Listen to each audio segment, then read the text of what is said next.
I was just raised here my entire life, went to Pixley School, went to Tulare Union, went to COS, went to Fresno State, and found a job here, and this is where I want to stay. Found a place out in the country I love living out there, and I just love Pixley. I have no desire to move.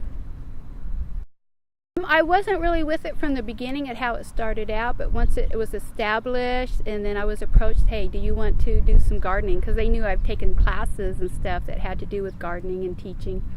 And I said I would love to, because I have a garden at home, and I don't mind. I've gardened with the kindergartners before and the first graders. So it was just kind of natural to come on out here and start a patch with the sixth graders in the after school program. So that way I can kind of teach them about where the food comes from and how it grows, and you can use your standards all across curriculum to do with gardening, so it's pretty nice.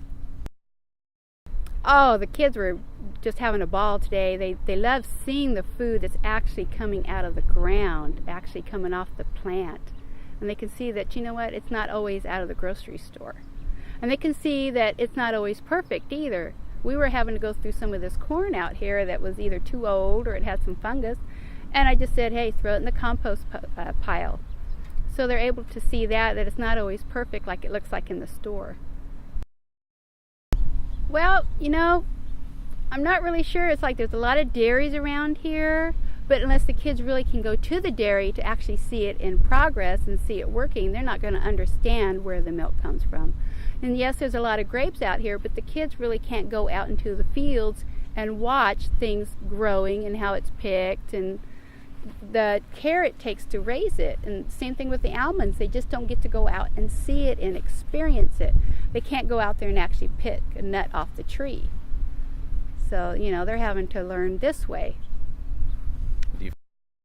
They see the fields, they see the cattle and everything, and all you have to do is just, hey, mention that's where the milk comes from, and then you start bringing in the books and the movies and stuff. It's too bad that we just don't have field trips anymore, that they can go out and actually watch it and progress and see how the employees of the places will, you know, do things out there. Well, this is Mr. Velasquez's patch. He's got some tomatoes, peppers, and cucumbers, and some melons. Over here in the sixth grade, we have corn, pumpkins, some eggplant. We did have some lettuce and carrots and squash. Some of that's gone. There's still some beans over there, so it's a variety of different things that we have going. It's a good way for the kids to learn nutrition along with getting some physical activity. Because, you know, how much physical activity do they get once they get home? Can they move around and walk around and get some fresh air? So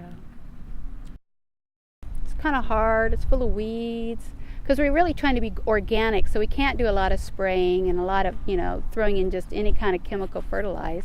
It has to be a natural fertilize, which is why you'll see little piles of manure out here, trying to get that built into the ground. It's just going to take, you know, it's going to take money, yeah, but it's going to take a lot of labor, a lot of people getting out here and doing things.